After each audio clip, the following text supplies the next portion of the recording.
Here's a gift for your wedding. Enjoy it with our son, said Mary, my mother-in-law, as she handed me a teddy bear. It was cute, but I couldn't fully appreciate it. Mary and I hadn't been getting along, so her sudden kindness was confusing. I met Tom at our gym when he kindly helped me with a tricky machine. We hit it off and soon started dating. A year later, on my birthday, he proposed. Married life with Tom has been great, but I've had some worries, especially about my relationship with his mom, Mary. When we visited his family's mansion, I was surprised by their wealth. Tom, however, is down to earth and not into extravagant spending, which I admire. My dad always stresses the importance of financial independence, so Tom's frugal mindset resonated with me. But when I finally met my in-laws, Mary seemed to dislike me from the start. She made a hurtful comment about my work as a remote worker, implying I just play on the computer all day. It stung, despite my efforts to work hard and be responsible. Childhood friend love stories sound nice, but maybe they're not so common in reality. Since Mary's mood didn't improve, we decided it was best to leave. On our way home, Tom kept apologizing to me. I'm really sorry about my mom. She's been upset about Emily and took it out on you. I'll talk to my dad about it later. Mary's behavior made me question if marrying Tom was the right choice. But I still loved him and wasn't ready to give up easily. I made a secret vow to prove Mary wrong. After our wedding, John suggested we move into a guest house on their property. It's been empty for years, he explained. As you get older, it's easy to lose touch with friends. We'd love to have you nearby. Feeling uneasy, I called my mom and showed her the teddy bear. She immediately told me to get rid of it. Shocked by my mom's reaction, I hurried to the police station. My name is Sarah, I'm 28, and I work from home. I've been happily married to Tom for a year, though we don't have kids yet. I met Tom at our gym when he kindly helped me with a tricky machine. We hit it off and soon started dating. A year later, on my birthday, he proposed. Married life with Tom has been great, but I've had some worries, especially about my relationship with his mom, Mary. When we visited his family's mansion, I was surprised by their wealth. Tom, however, is down to earth and not into extravagant spending, which I admire. My dad always stresses the importance of financial independence, so Tom's frugal mindset resonated with me. But when I finally met my in-laws, Mary seemed to dislike me from the start.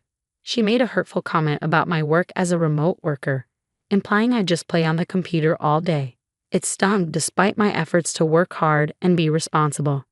Childhood friend love stories sound nice, but maybe they're not so common in reality. Since Mary's mood didn't improve, we decided it was best to leave. On our way home, Tom kept apologizing to me. I'm really sorry about my mom. She's been upset about Emily and took it out on you. I'll talk to my dad about it later. Mary's behavior made me question if marrying Tom was the right choice. But I still loved him and wasn't ready to give up easily. I made a secret vow to prove Mary wrong. After our wedding, John suggested we move into a guest house on their property. It's been empty for years, he explained. As you get older, it's easy to lose touch with friends. We'd love to have you nearby. The guest house was spotless and roomy, much cozier than your average home, even though it had been vacant for years. After talking it over with Tom, I accepted his dad's kind offer, but this decision brought its own set of problems. Mary, who lived nearby, started dropping by uninvited and picking at everything. She'd nitpick about the cleanliness of the house or criticize my cooking. She even belittled my remote work, saying it wasn't real work and comparing me unfavorably to Emily, Tom's ex, who apparently excelled at everything domestic. These comments always seemed to come when Tom wasn't around. At first, I tried to defend myself, but Mary was expert at twisting my words, leaving me frustrated. Eventually, I realized engaging with her only stressed me out more. So I started brushing off her remarks and letting them slide.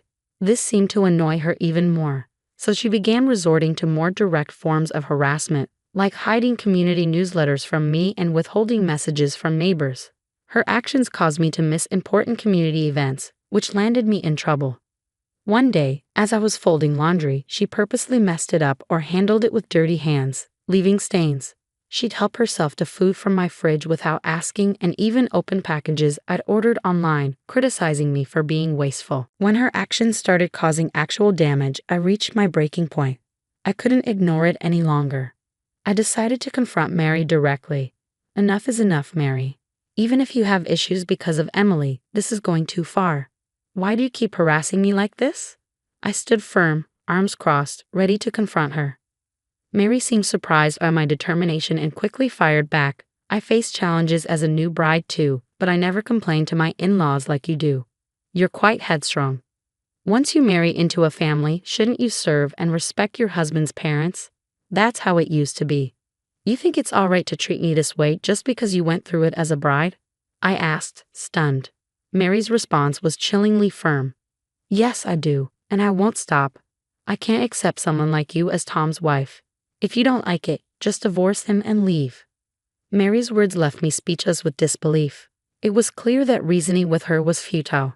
I didn't want to burden Tom, but it seemed I had no other option. When I finally opened up to him about his mother's behavior, he was distressed. What is my mother thinking? I've told her countless times not to bother you, and now she's dragging the neighbors into it. Bad-mouthing is one thing, but it's unacceptable when she starts interfering with our daily lives. I'm sorry you have to deal with this. I'll have a serious talk with her. That night, Tom confronted Mary at our home. Despite her tearful protests, he stood his ground. Enough is enough. If this happens again, I won't forgive you. Thankfully, Mary stopped coming over for a while, giving us some much-needed peace. But it didn't last long. A week later, just when I thought things were settling down, the doorbell rang, and there stood Mary, wearing a wide smile. She was holding a cute teddy bear for some reason, and I couldn't quite figure out why. I thought, puzzled by the situation. Mary, what brings you here today? I asked. She seemed meek and apologetic as she responded, I'm sorry for everything. Tom scolding me made me realize how childish I was being, taking out my frustrations about Emily on you. I accepted her apology, albeit with confusion. Well, I'm glad you understand. Actually, I came to apologize properly. I realized I never gave you a proper wedding gift, so I thought this teddy bear would be nice. Isn't it cute? I wish you and Tom happiness, she said, offering me the bear. Though I thanked her, the gift didn't make much sense to me. I'm not particularly fond of teddy bears or stuffed animals in general. For a wedding gift, something practical like kitchenware or appliances would have been more appropriate, especially considering our recent conflicts. Could there be a hidden motive behind this gesture? Feeling uneasy, I decided to consult my mom, who lived nearby. I've confided in her about Mary's harassment before. When I showed her the teddy bear, her usually calm face lit up suddenly. Sarah, your dad brought some sweets as a souvenir. Let's put the teddy bear in the living room and have some coffee first. Help me get things ready, my mom said, her behavior seeming strange. Despite my unease, I went to the kitchen. As soon as I entered, my mom grabbed my shoulder with a serious expression. You need to get rid of that thing quickly. Otherwise, something terrible will happen. What? Why the sudden urgency? Is there something wrong with the teddy bear? I asked, confused. Calm down and listen. That stuffed animal is... After hearing her explanation, I was speechless at Mary's outrageous behavior. But at the same time, I ran out of patience. I understand now. Then I need to return the gesture, I said, placing the teddy bear in the living room and waiting for Tom to come home.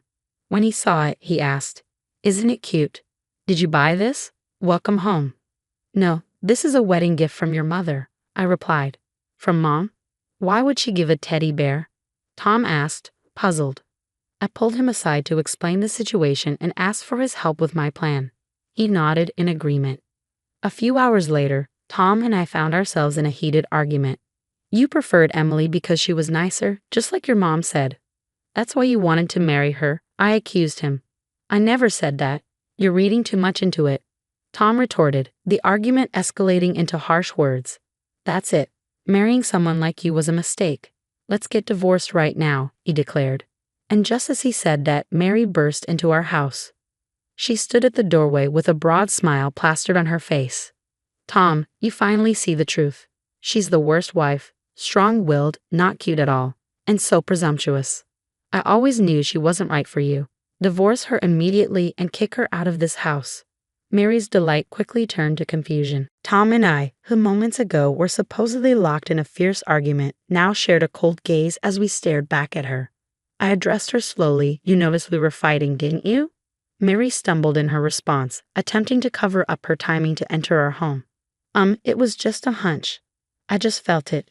she quickly defended, but her shifting eyes betrayed her. Don't lie. Tell the truth.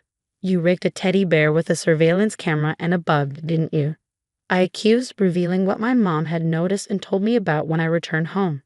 She had suspected something when she heard about Mary's gift, recalling a similar crime reported on the news involving a woman being spied on through a stuffed animal. Mary's expression froze in realization. On my way back, I went to the police station to report this. They should be arriving any minute now, I continued, watching as panic flickered across Mary's face. That's ridiculous. Don't joke about this. Calling the police over such a thing is an overreaction. Call them back and cancel it right now, she pleaded desperately. Planting cameras and listening devices in someone's home is a serious crime. It's your fault. You were so insolent that I felt I had to find something to hold over you. You are an outrageous woman. Mary tried to shift the blame, lashing out in anger. Tom finally reached his breaking point with his mother. Enough is enough. I've never been more ashamed to call you my mother. Mom, I thought you regretted mistreating Sarah, but then you pull something like this. Please don't be angry, Tom. I was doing it for you, Mary tried to explain. So committing a crime is justified. I shouldn't have been lenient just because you're my mother. I'm going to report this to Dad, and I'm cutting ties with you. Stay away from Sarah and me, Tom declared firmly. Mary began to scream, attempting to apologize through tears. Tom halted her. You're apologizing to the wrong person, he said, turning to me. Sarah, I'm sorry. I felt like I was losing Tom to you and made a foolish mistake. I deeply regret it. I won't oppose you again. Please forgive me, she pleaded desperately. But after everything she put me through, including the disturbing teddy bear incident, forgiveness was out of the question.